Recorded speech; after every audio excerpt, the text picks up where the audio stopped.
What are your reactions at this point? I would say the initial was security and safety for my employees and safety for my customers. Joe Wheeler, manager of the Les Schwab Tire Store on South 3rd Street, was one of many who testified to the Deschutes County Commissioners about the proposed managed camp. The camp on city-owned land next door to the tire store would provide space for 20 RVs and 10 tent sites. We have people coming and going with their vehicles all the time.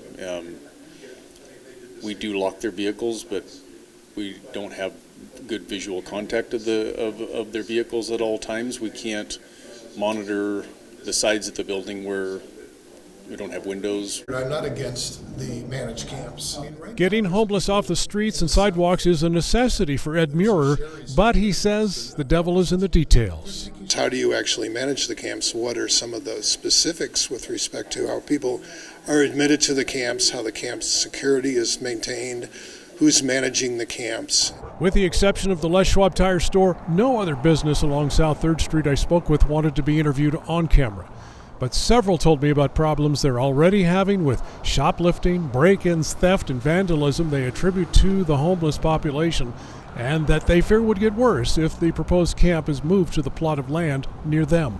They're looking at this Hunnell Road thing just being moved down to the south of Bend, and that's obviously not what we want. Hunnell Road has been a disaster with arrests and drug arrests and guns and shootings and all kinds of crazy stuff.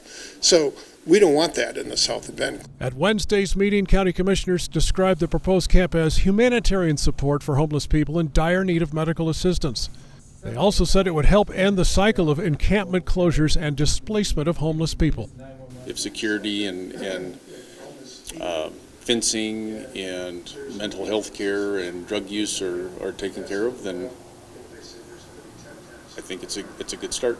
The owner of the Southside Pub told me he might remove a post he put on Facebook in light of new information about the proposed camp. Brooks Snavely, Central Oregon Daily News.